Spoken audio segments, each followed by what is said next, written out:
Following the Silicon Valley Bank collapse, many are wondering what went wrong and if it could have been prevented. Blame has been put on the Federal Reserve, the bank's management, and now some former employees of SVB are flagging remote work. Dre Clark is joining us live from New York with a closer look at why they are making the connection between work from home and the bank collapse. That's something.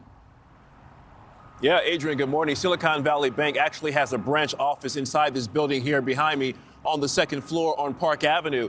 When the bank collapsed, customers rushed here immediately demanding their money. And in fact, the situation got so bad and so out of hand that a bank worker actually called 911 to get the police down here to calm things down. Now there is a deep dive examining how the second largest bank collapse in U.S. history actually happened. And some have suggested, including former employees, that the bank's demise happened because of its decision to allow people to work from home. Now, most of Silicon Valley Bank's 8,500 employees actually work remotely, including its high-level executives who are scattered across the country. But the Financial Times noted in a recent report that the bank just last month noted, acknowledging in its annual report, that it may experience negative effects of prolonged work-from-home arrangement. The company also expressing concern that some employees might have difficulty managing a work-life balance while working remotely, and it could hurt productivity,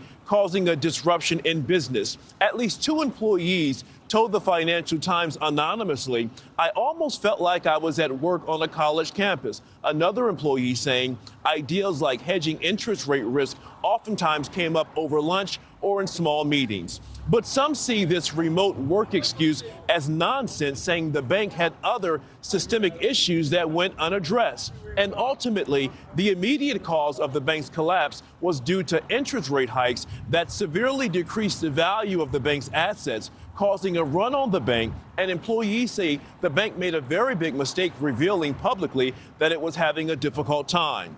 But Dan Schawbel is a managing partner at Workplace Intelligence, and he says there are no studies actually indicating that working from home means workers are any less productive or even effective. Take a listen. So I think that remote work is being used as a scapegoat and an excuse, which distracts people from the underlying root causes like ineffective or bad management and leadership, lack of diversity in terms of their portfolio, just the overall portfolio allocation. And I think that those are the things that are really the root cause of this issue.